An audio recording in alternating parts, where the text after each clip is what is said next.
राजकीय कला महाविद्यालय कोटा के स्नातक तृतीय वर्ष कला के हिंदी साहित्य के विद्यार्थियों का एक बार फिर स्वागत है। छात्रों, पिछली कक्षा में हमने जयशंकर प्रसाद पर प्रकाश डालने का प्रयास किया। आज हम बात करेंगे सूर्यकांत त्रिपाठी निराला की। मित्रों, हम आपको सबसे पहले तो ये बता दें कि आपके पाठ्यक्रम में निराला की कौन कौन सी रचनाएं हैं।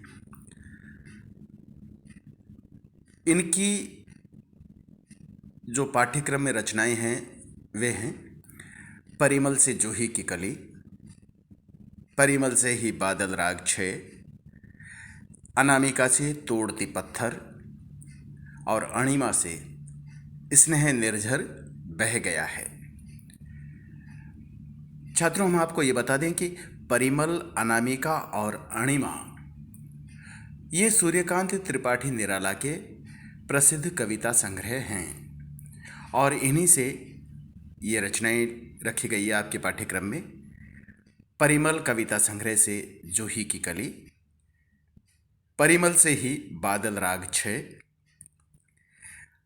अनामिका से तोड़ती पत्थर और अणिमा से स्नेह निर्झर बह गया है। छात्रों, छायावाद के प्रमुख स्तंभ कवि सूर्यकांत त्रिपाठी निराला पत्रकार, निबंधकार, उपन्यासकार और आलोचक आदि रूपों में जाने जाते हैं, लेकिन प्रसिद्धि उन्हें काव्य रचना के क्षेत्र में या यूं कहें कि कवि रूप में अधिक मिली है।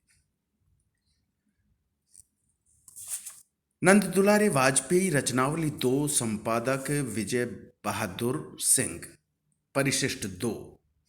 निराला व्यक्तित्व और काव्य में उल्लेख है कि ये भारत के पहले कवि थे। ये मतलब निराला जी ये भारत के पहले कवि थे जिनके निधन पर प्रयाग में नगर व्यापी शोक मनाया गया था और लगभग 10,000 व्यक्ति उनकी अर्थी के साथ गए थे।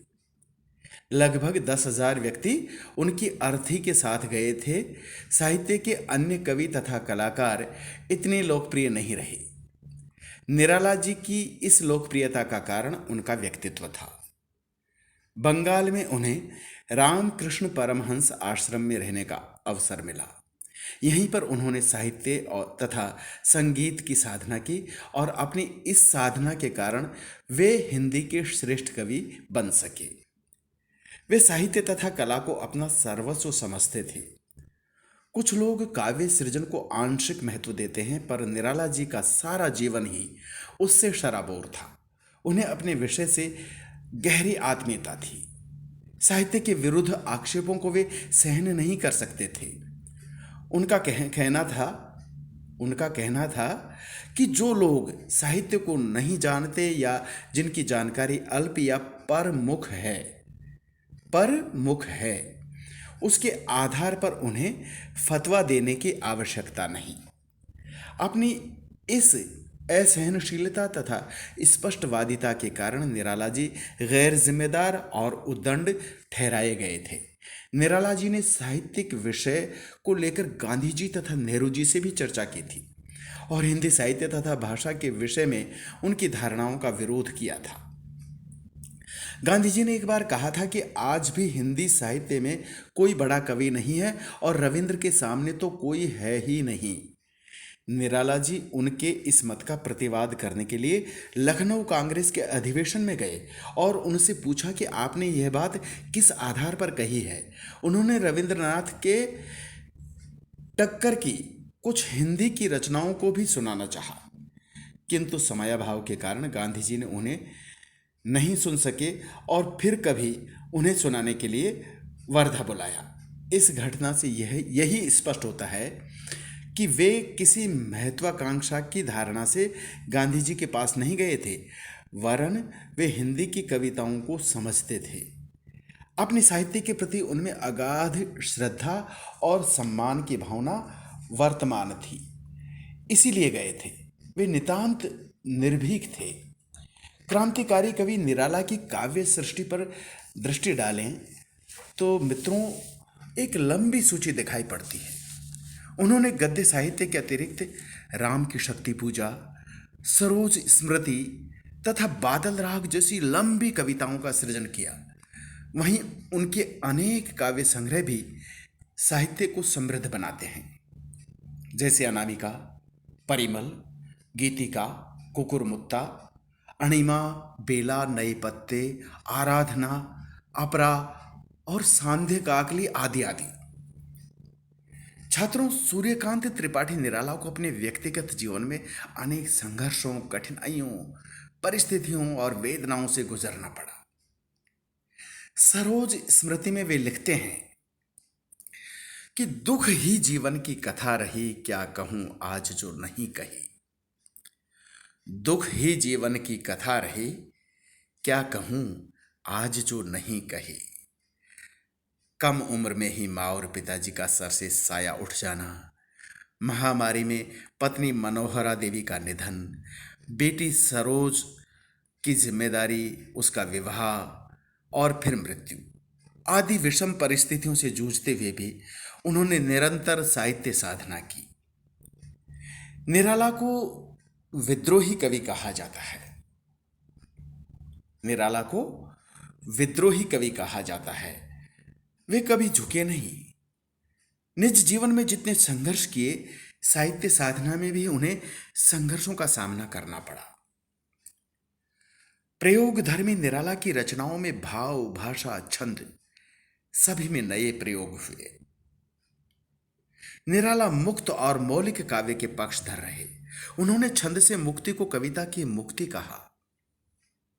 निराला जी ने छंद से मुक्ति को कविता की मुक्ति कहा। निराला जी काव्य को सभी प्रकार के बंधनों से मुक्त देखने के अभिलाषी थे। वे काव्य की मुक्ति में मनुष्य की मुक्ति चेतना की झलक पाते थे। वैदिक कविता उन्हें इसीलिए मनोहर लगती थी कि उसमें किसी प्रकार के बंधनों को स्वीकार नहीं किया गया है। वह कविता एक वीर्यवान जाति के स्वतंत्र जीवन के सहज संगीत के रूप में रची गई है। वे आधुनिक हिंदी कविता को भी इसी प्रकार छंद आदि के बंधनों से पूर्णतः मुक्त करना चाहते थे। परिमल की भूमिका में वे लिखते हैं, साहित्य की मुक्ति उसके काव्य में देख पड़ती है। इस तरह जाति के मुक्ति प्रयास का पता चलता है। इस तरह जाति के मुक्ति प्रयास का पता चलता है। धीरे धीरे चित्र प्रियता छूटने लगती है। मन एक खुली हुई प्रशस्त भूमि में विहार करना चाहता है।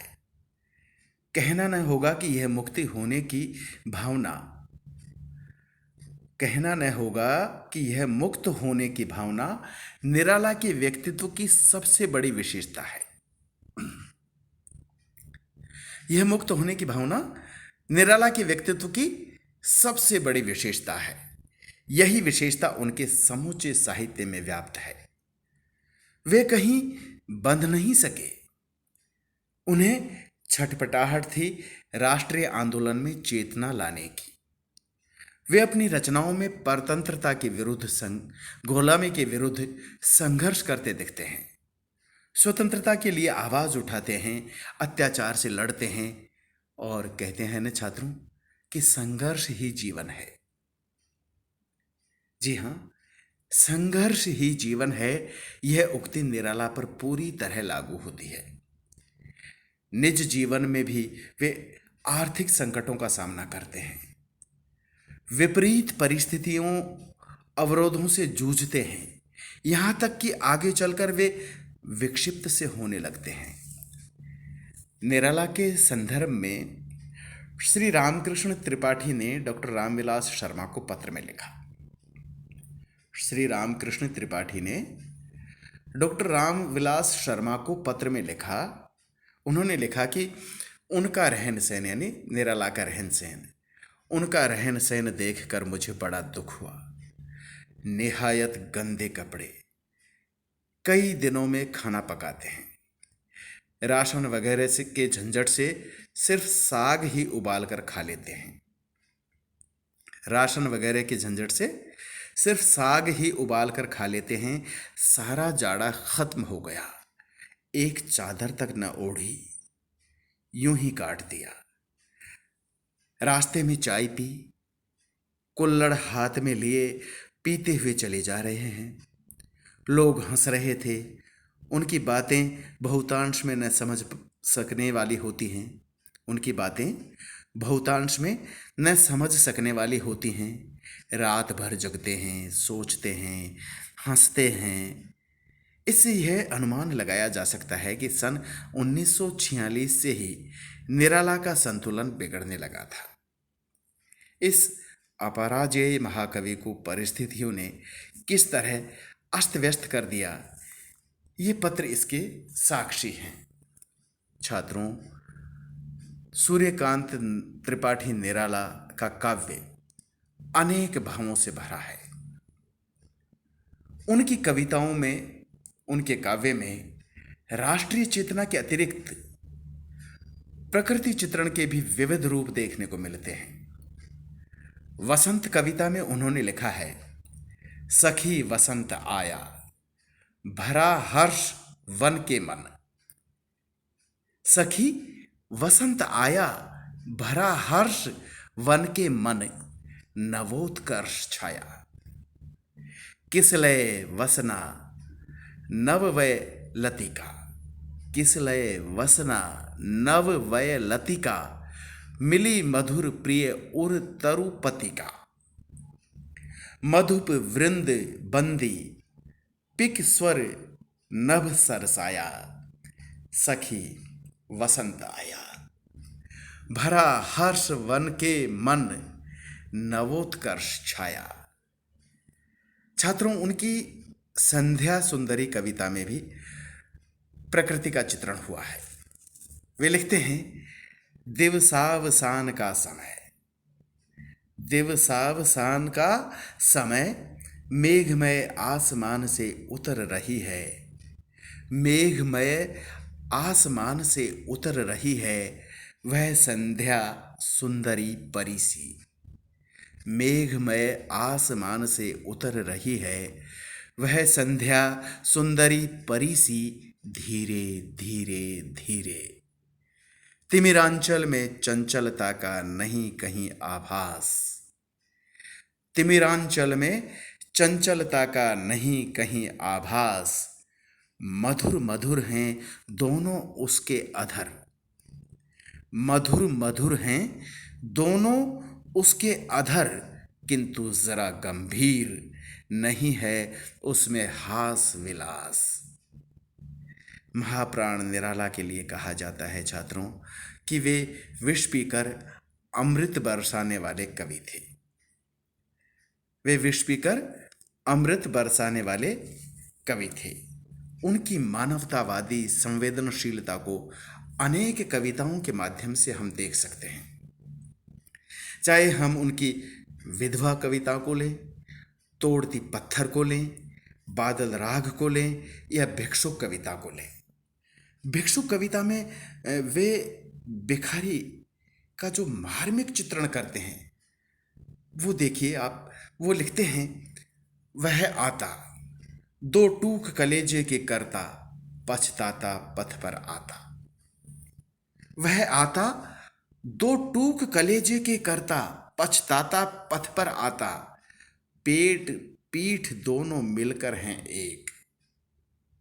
ध्यान दीजिएगा छात्रों, पेट पीठ दोनों मिलकर हैं एक। चल रहा लकुटिया टेक, मुट्ठी भर दाने को भूख मिटाने को। पेट पीठ दोनों मिलकर हैं एक, चल रहा लकुटिया टेक, मुट्ठी भर दाने को भूख मिटाने को। मुंह फटी पुरानी झोली को फैलाता, दो टूक कलेजे के करता, पछताता पथ पर आता। छात्रों, इसी प्रकार उनकी तोड़ती पत्थर कविता में एक मजदूर स्त्री की मार्मिक व्यथा का अंकन हुआ है। तोड़ती पत्थर आपके पाठ्यक्रम में भी है मित्रों। वो तोड़ती पत्थर में लिखते हैं कि वह तोड़ती पत्थर देखा उसे मैंने इलाहाबाद के पथ पर, वह तोड़ती पत्थर। देखा उसे मैंने इलाहाबाद के पथ पर, वह तोड़ती पत्थर। कोई न छायादार पेड़, वह जिसके तले बैठी हुई स्वीकार। श्याम तन भर बंधा यौवन, श्याम तन भर बंधा यौवन। नत नयन प्रिय कर्म रत मन, नत नयन प्रिय कर्म रत मन। गुरु हथौड़ा हाथ। यहां देखिए कितना अच्छा लिखा है इन्होंने। गुरु हथौड़ा हाथ, करती बार बार प्रहार।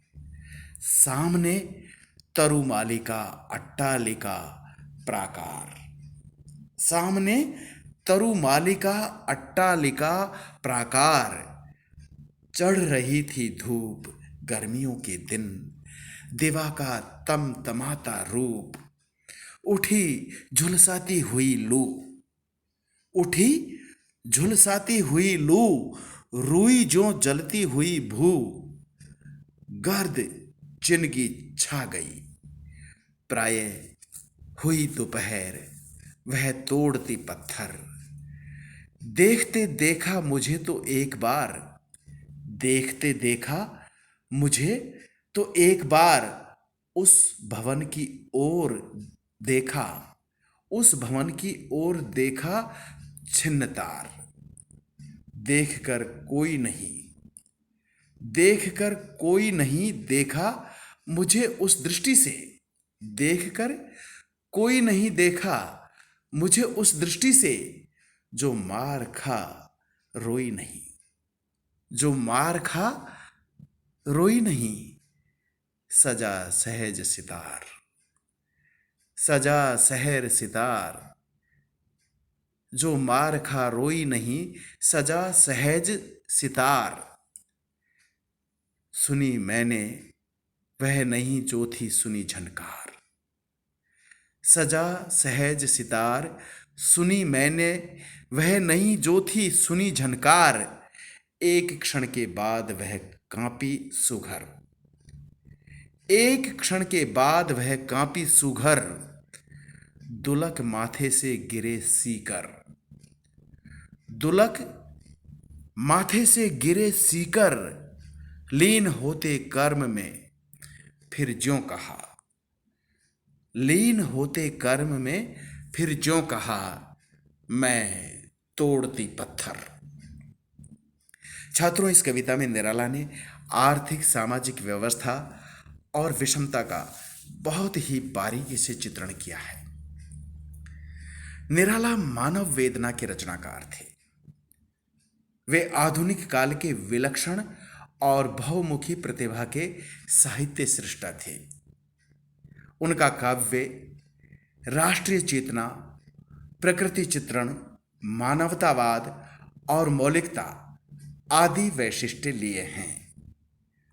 आज के लिए छात्रों बस इतना ही। अगली कक्षा में हम बात करेंगे सुमित्रा नंदन पंत की। तब तक के लिए नमस्कार।